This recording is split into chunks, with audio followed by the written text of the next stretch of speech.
All right. Now, for main course, let's look at Super Rugby AU Round 8. The bye will be the Rebels. They need to go back and learn how to play some rugby.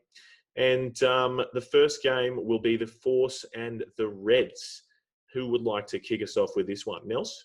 Yeah, look, I'll happily start us off. In terms of the people we're expecting to return, Alex Murphy, we're expecting he will return to the starting side, well, not the starting side, return to the squad for the Reds.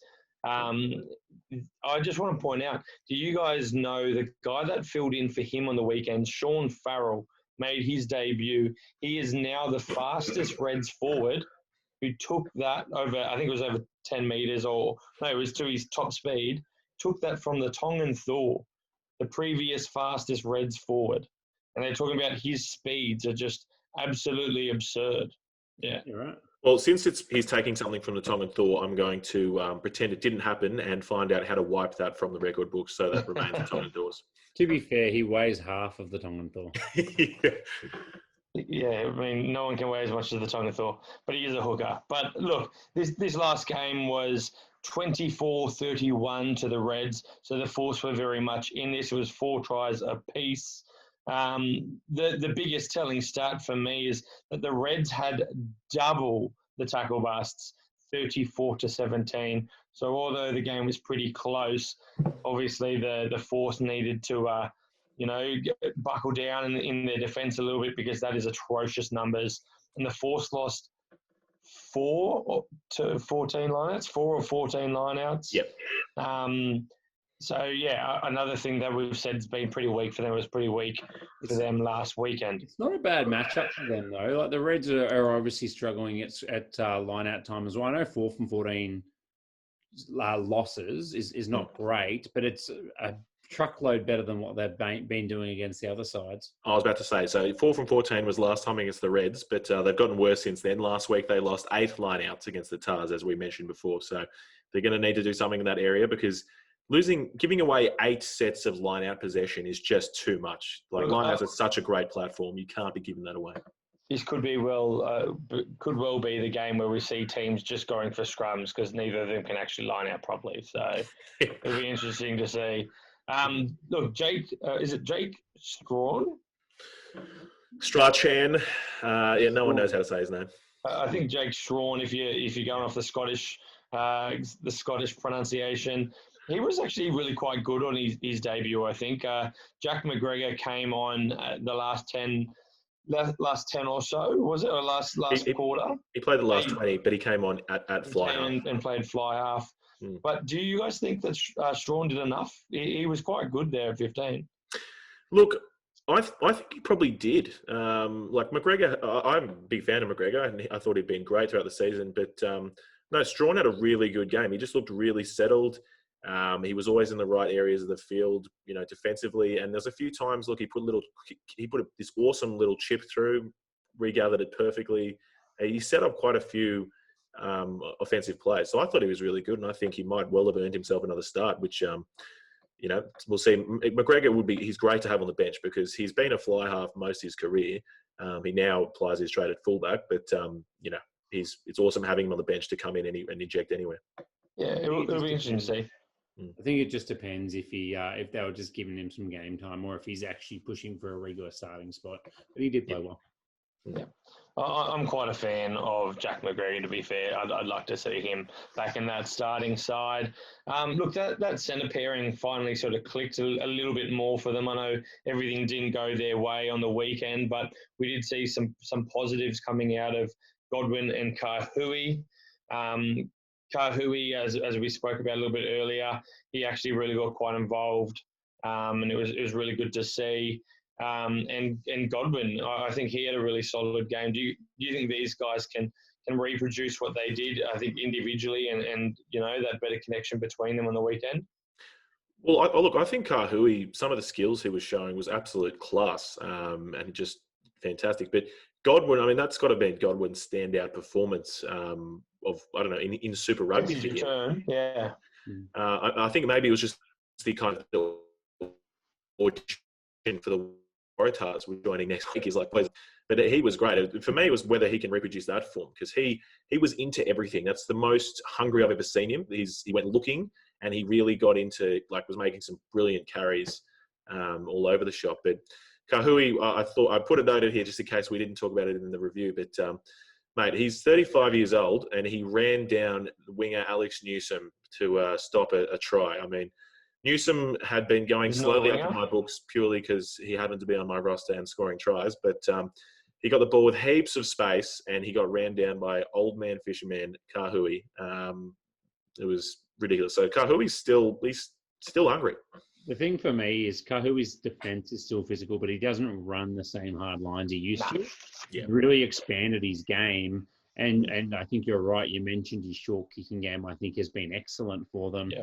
I just think if there's a game where you probably don't want to be putting short kicks in, it's to Jock Campbell and Pataya and to Dungunu.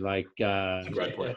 They're a dangerous back three if they're not pinpoint accurate. So, I think that's an opportunity for them for sure with how well his short kicking game has been. But it could really be a dangerous way to play as well. Off the back of that, I think it would probably be a great game to bring. I don't think they will, but Nick Juiced back in, because I thought he'd been absolutely brilliant. But also, if you want some territory as well, he has a cannon of a boot, Nick Juiced. So I thought it could be a good shout to bring him back in for that. But they're not going to. Surely they won't play him over Kahui. No, I can't see them doing it. But no, I just think that's a good point. He is a strong ball carrier, very strong defensively as well. But I think. Maybe they can play Juice to give him a go, or someone needs to have a go over John O'Lance at 10. Everyone was singing his praises when he first came in to the side for the Western Force, but I think we're starting to see his biggest weakness at a 10, and that is he always wants to play flat. He doesn't pick the tempo of the game. He threw another intercept on the weekend, the right to left, and obviously Maddox just picked it up and ran away with it. It was so obvious. He's trying to throw a double cutout to a winger when it was a 3-on-2, and Maddox just knew it was coming. Everyone knows he plays flat, even off slow ball, and everyone knows he wants to throw the glory cutout. I think he's making too many really costly errors, and I think McGregor or Juiced or someone has to be an option to try and take some of that time away, and it's probably why we saw McGregor get 20 minutes as well. Yeah, I think at this level, Lance he doesn't seem to mix his game up well enough. It's great intent to want to play flat, but if you're doing it game after game, and in rugby, Super Rugby AU, these guys are only, having to watch 4 other sides and see how they're playing. It's not hard in this sort of period of time to pick up his faults, and he's just not mixing it up. So it's quite an easy thing to pick off, I think. There will also potentially be some changes in that red centre pairing because with Paisami's injury, we might see Patea slot into that 13 jersey, and then we could have Bryce Hegarty come back in a fullback, Jock Campbell go back to the wing, even though I prefer him definitely in that wing spot. But I think that's probably going to offer a little bit of a different sort of attacking point, focal point. As you said, they want to give Patea the ball as much as possible. So getting him in that little bit tighter as well, and I think that's a positive for them. I think the flip side is Josh Fluke that came in off the bench for Paisami stood up. I think his defense was physical. I think he looked pretty solid. He's only 18 years old. They always say in the commentary he was the captain of the under-18 side that beat New Zealand last year. He's a very talented outside centre. And if there's ever an opportunity to give him a run, it's obviously against the Force as well. So it wasn't a fluke then? Nice, mate. Nice. So I didn't actually understand that his position was in the centres. I thought he was back 3. Yeah, no, he's an outside centre. Okay. No, there you go. And then just checking, there's no CFS is no chance. He's still not injured. We've heard nothing more about his calf tear. So I think it's only been 2 or 3 weeks. So yeah, it hasn't been long. Yeah. Unlikely at this stage, I would say. For me, I think another thing is Wilson's been a little bit quiet of late. I know you guys disagreed with me last time I said this. He was involved a fair bit in his tackling on the weekend, but just hasn't been making those barnstorming runs and breaking the line and throwing offloads like he had in previous weeks. This is a game that back row for the Force, they're going to really want to keep that trend going. You don't want to see him bounce back and have a massive week because it's going to be pretty tough on them. For the Reds, they also had Mick Wright slot back into that back row, and he was immense. He was absolutely brilliant, I thought. Is he fast becoming your favourite player? Mate, he probably was before he took the field, I'm not going to lie. I'm just a big fan of Mick Wright, and to see him and McDermott get the start, I think that was two very important things for them. Mind you, I think Angus Scott-Young has been quite good, and it's probably been a good dynamic in that back row with him there, but Mick Wright for me is definitely earned another start. That's it. And I think the Force will just have to take a page out of the Waratahs book. Lockie Swinton particularly was just all over Harry Wilson, just giving him no time or space. He just made it his mission in that game to mark him up every time he was in line for a carry. So that's the Force have got some big back rowers who are more than capable of doing that. They just have to really get on him. So, boys, how do you see this one going? Can you see anything other than what we're all expecting? I see the Reds winning this game. How much? I reckon the Reds will win it by 14 points. Sorry? Yeah, I mean, it's in Queensland. It's on the Sunshine Coast, right? So it's a short drive down the road for them. It's not really a tough trip for them as it would have been if they were still in the Hunter or something like that and Queensland had to fly. So I think that's definitely a big plus for Queensland Reds. And I think it's going to take a brave man to tip the Force's first win successfully. So, yeah, I'm going to go Reds. And I reckon the same. I think they're going to the Force will start to get a bit weary from being away from home for so long and the scores are starting to pile up on them. I'm going to go 16 points. Yeah, I'm similar in that mindset. I think it's getting away from them, whereas the Reds they really put a good sort of full match in terms of attack, defence, and what they're offering around the paddock. I'm going to say Reds by 22. And I put it out there: if the Reds lose this game, they don't play finals. They'd have to beat both the Brumbies and the Rebels in the run home. It's not going to happen. No. This, of course, being a Force home game in the Sunshine Coast. Just trying to get as close as possible to the sun to replicate Perth, really. That's about it. Excellent. All right. Well, let's get on to the second fixture of the weekend. Second and there's no more fixtures. The Brumbies and the Waratahs. Harry, do you want to run us through this game? Yep. So we've got a few people with a bit of an injury cloud over their head. I think Caderon Neville has missed a few weeks in a row now. You mean Caden Neville? Or? Yeah. Caden. Yeah, that's the man. Who cares? Nah, I'm joking. Credit to him. He's been okay this year. There's some mixed stuff on the internet saying that, he'd flown to Japan and now has come back and has been training with the side for 2 weeks. That doesn't really add up. I feel like that's probably false. I think he probably picked up an injury in the first week or two of Super Rugby AU, but if he is back training with the side, then obviously I expect him to come back probably via the bench. I think Darcy Swain and Nick Frost have been really good and they'll keep giving them game time. I obviously see those two as the future. Tom Ross as well, I doubt that he'll be on the bench even if he's fit. I think he was only in there because CEO was injured. Yeah. Yeah.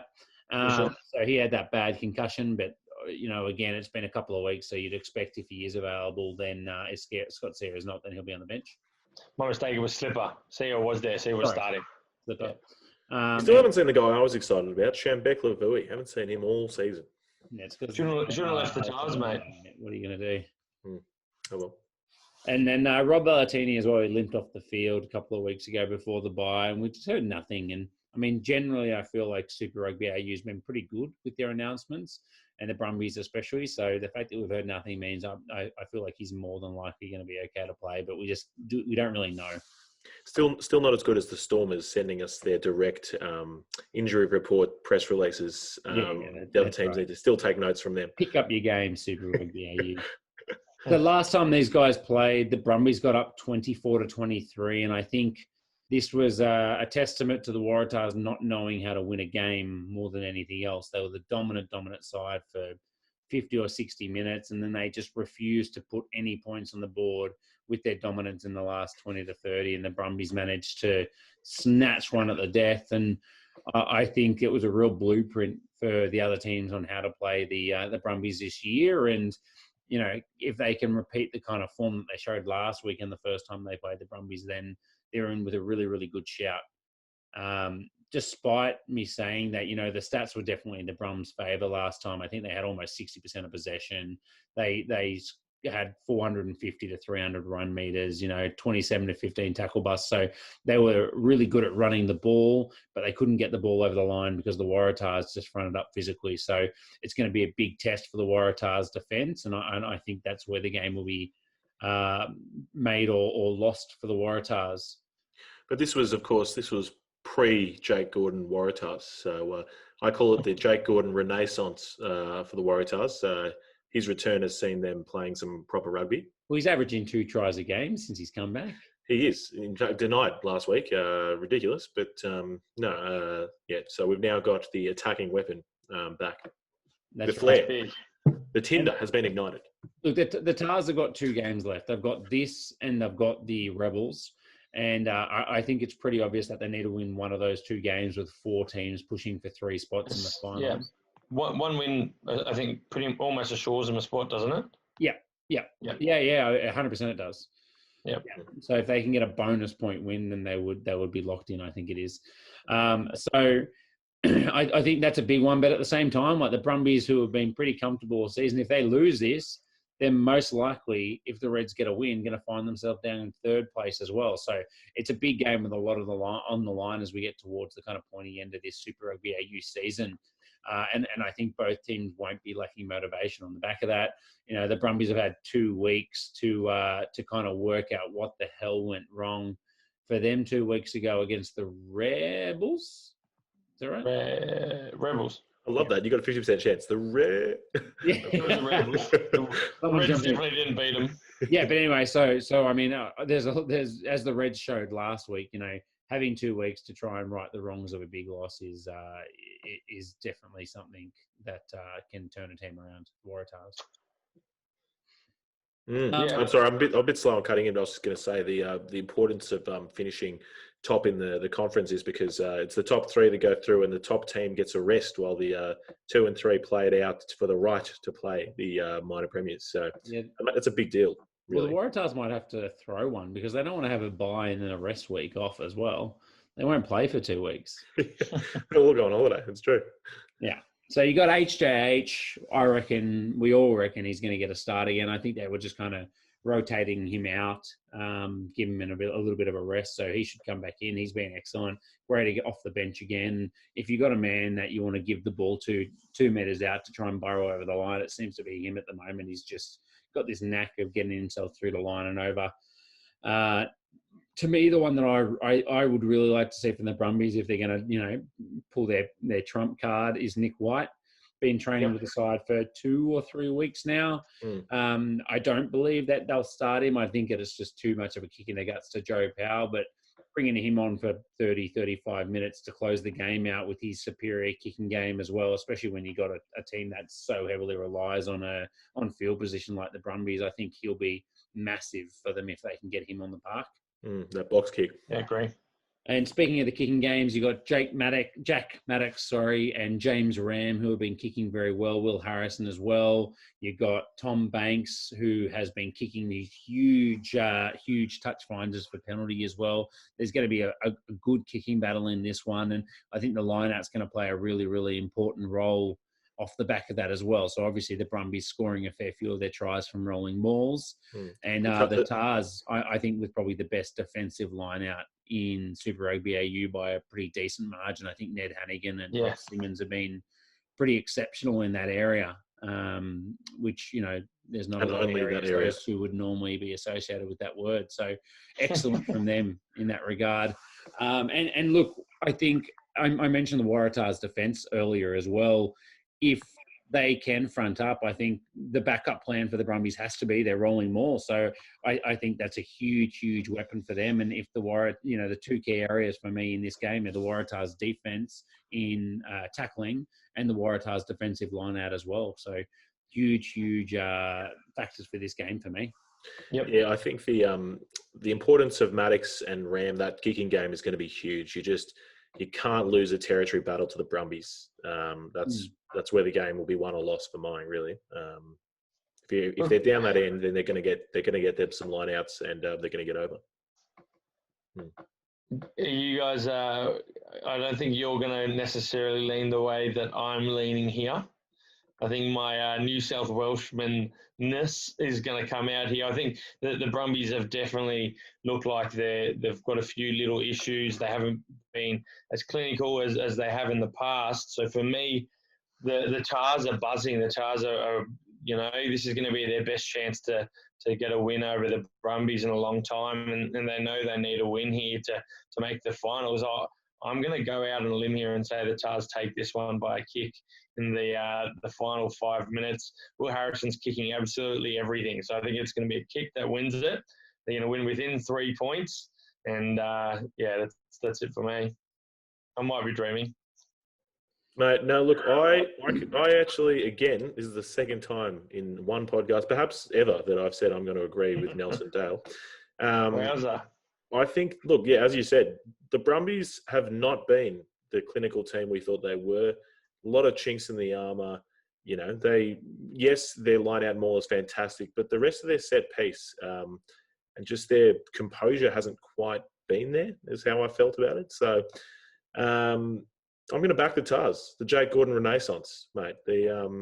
Just that he literally has, it's like he has lit a fire under their ass. Just the attack is like twofold. Everyone is keen. He's got all these options, bodies in motion. And the difference he makes in keeping the defence honest around the ruck is enormous. And he just knows, when to test them and runs these awesome supporting lines. So I've got the Waratahs jersey back on, the fair weather fans. I'm calling it for the boys. The Waratahs by 7. I hope you're right, but I am going to disagree. The Brumbies have been a bit off the pace, but they're a very well-drilled club. I think 2 weeks is a long time for them to kind of turn their form around, and I think this might be the kick-start to the rest of their season as the clear favourites for the competition. I think we might get to see why this week, despite the Waratahs, having improved a lot. I also think the Waratahs are a very inexperienced team. When they play well, they seem to back it up with a bad game after that. I don't think that Western Force quite counts as 2 good games in a row, despite them playing reasonably well. Excuse me, I'm choking myself up here, saying the Waratahs might lose. But I know when they played really well against the Brumbies last week, and they, despite the loss, they were really happy with themselves. And Rob Simmons was really critical about the fact that they were happy with that loss. They didn't show up the next week, and they got absolutely dusted by the Rebels. I think it was 10-29, but they were never in it. And my worry is that will happen again, and the Brumbies will just be a little bit too clinical. Yeah, look, I think it's one of the last 4 matches, one of the last 5 matches that the Tars, or even 6, the Tars haven't been either winning or very close. They had one slip up against the Rebels, and I think that's the only time they really have slipped up. But yeah, I mean, I feel it's very much like the easy money to go for the Brumbies. I'm not saying that's what you're doing, but I think if it's the Tars are just putting things together, they needed this boost and they needed something to click, and it has happened. So if this is not the time that they come buzzing into this game, come out of those gates firing and try to take a bit of a lead early on against the Brumbies, which is something we know the Tars have always been able to do. Even when they've struggled, they've still been able to, get that first try too early on in the match and start to take a bit of lead. It's just, for me, they are the scissors to the Brumbies paper in the sense with their lineouts and their defence. The driving maul isn't going to be something that the Brumbies can fall back on, because the Tars know how to steal a lineout. So it's a big call, and I'm surprised Kagi backed me, but let's throw our money on the Tars for once. Every time, but let's hope that they get us a big win this time. The one guy I'm surprised we got this far without mentioning, Jack Dempsey. His return to form has been insane. That's he's a been very Gone valid from point. being really disappointing for a long stretch on the back of a couple of injuries to the last few weeks. He's been fantastic. He's been brilliant. Yeah. I agree. And look, the strongest point of this game is you said something about only 4 or 5 games. I thought you were going to say there's only a handful of games left that we have to endure watching Rob Simmons play because he's taking off. So, that's what I'm excited about. I've said it a few times He's this been year. good. I've been really impressed with him. I think he's been really good for the Waratahs. Sorry, we're experiencing technical difficulties. Harry's talking some nonsense. So we might move on to... You can bleep that one out. Yeah. This is a family podcast, mate. We can't have that kind of language, right? All right. No, and with that, on that bombshell, let's move on to Deserto.